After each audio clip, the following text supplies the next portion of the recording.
आज का हमारा टॉपिक है मल्टीप्लायर यानी गुणक। गुणक की अवधारणा का प्रयोग सर्वप्रथम आर.एफ. काहन ने रोजगार गुणक के संदर्भ में किया था। गुणक की अवधारणा का प्रयोग सर्वप्रथम किसने किया? आर.एफ. काहन ने रोजगार गुणक के संदर्भ में किया था। काहन के अनुसार प्रारंभिक रोजगार सृजन के परिणाम स्वरूप जितना गुणा कुल रोजगार में वृद्धि होती है उसे रोजगार गुणक कहते हैं। एक बार दोबारा लिखेंगे। काहन के अनुसार प्रारंभिक रोजगार सृजन के परिणाम स्वरूप जितना गुणा कुल रोजगार में वृद्धि होती है उसे रोजगार गुणक कहते हैं। रोजगार गुणक बराबर रोजगार में कुल वृद्धि अपॉन रोजगार में प्रारंभिक वृद्धि। परंतु विनियोग गुणक की अवधारणा का प्रयोग सर्वप्रथम किन्स ने अपने ग्रंथ जनरल थ्योरी में किया। विनियोग गुणक की अवधारणा का सर्वप्रथम प्रयोग गुणक क्या होता है इसके बारे में हम पढ़ते हैं। स्वायत्त निवेश में इकाई वृद्धि होने के परिणाम स्वरूप राष्ट्रीय आय में जितना गुणा वृद्धि होती है उसे हम निवेश गुणक कहते हैं।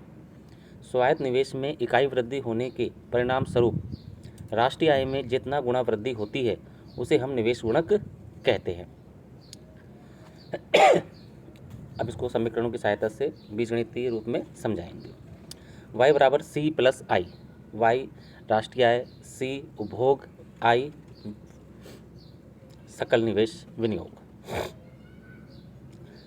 अब हम इसमें सी का मान रखेंगे। सी बराबर ए प्लस बी वाई।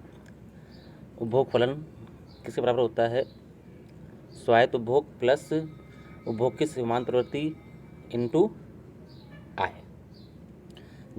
हम सी का मान रखते हैं तो y बराबर ए प्लस बी वाई प्लस आई। y माइनस बी वाई बराबर ए प्लस आई। अब हम y कॉमन ले लेते हैं। y ब्रैकेट में 1 माइनस बी बराबर ए प्लस आई।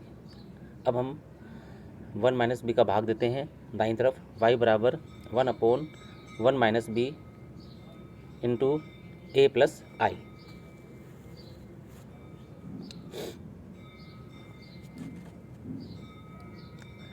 अब हम इनका y का i के सापेक्ष अवकलज करते हैं। D Y upon D I बराबर 1 अपॉन 1 माइनस बी।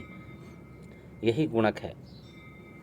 गुणक को हम छोटे के रूप में लिखते हैं बराबर 1 upon 1 minus M P C बराबर 1 upon M P S. M P C उपभोग की सीमांत प्रवृत्ति, एम पी एस बचत की सीमांत प्रवृत्ति। गुणक बचत की सीमांत प्रवृत्ति के विलोम के बराबर होता है। जैसे जैसे गुणक बढ़ेगा एम पी एस घटेगी और एम पी सी बढ़ेगा। जैसे कि हम देख रहे हैं 2, 4, 5, 10 के का मान। एम पी एस का मान है 0.5, 0.25, 0.20, 0.10। तो एम पी सी का मान है 0.5, 0.75, 0.80, 0.90।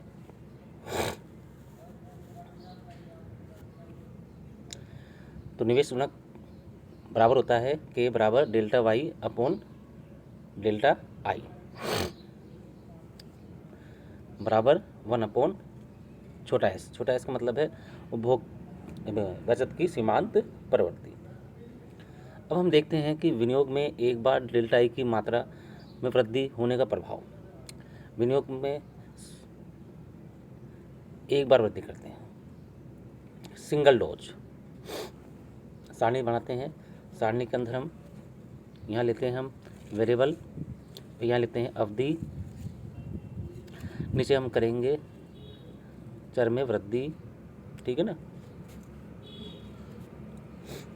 जीरो अवधि में देखते हैं। जीरो अवधि में हमने निवेश किया डेल्टा आई का। तो आगे की अवधियों में इसका क्या प्रभाव होता है? पहली अवधि में देखते हैं सी में वृद्धि होती है बी इंटू डेल्टा आई और वाई में वृद्धि होती है डेल्टा आई बी स्क्वायर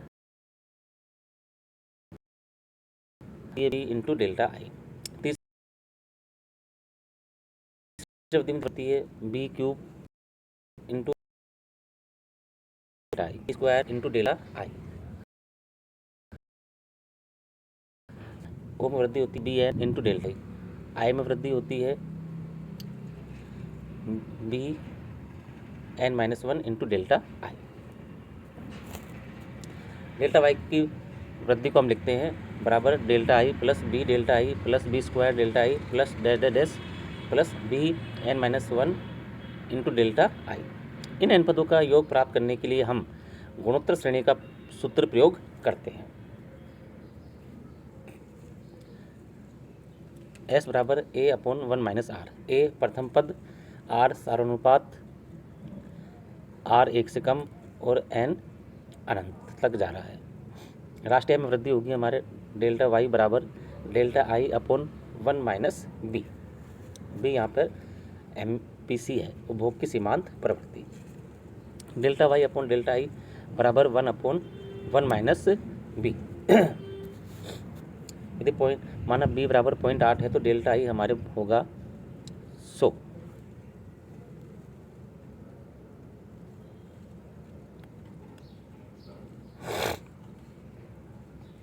इसको हम चित्र के द्वारा भी दिखाते हैं। चित्र में हम देख रहे हैं कि क्षैतिज अक्ष पर तो लिया है हमने समय और लंबवत अक्ष पे लिया है हमने आय में वृद्धि। एक बार विनियोग में डेल्टा आई से वृद्धि हो तथा उसके पश्चात विनियोग पुराने स्तर पर आ जाए तो ऐसी स्थिति में विभिन्न अवधियों में राष्ट्रीय आय में वृद्धि का योग डेल्टा वाई बराबर one upon one minus B into delta I होगा तथा आय पुनः पुराने स्तर पर आ जाएगी। एक बार दोबारा देखेंगे, एक बार विनियोग में डेल्टा आई से वृद्धि हो तथा उसके पश्चात विनियोग अपने पुराने स्तर पर आ जाए तो ऐसी स्थिति में विभिन्न अवधियों में राष्ट्रीय आय में वृद्धि का योग डेल्टा वाई बराबर one upon one minus B delta I होगा तथा आय पुनः पुराने स्तर पर आ जाएगी। जैसा कि हम देख रहे हैं चित्र में,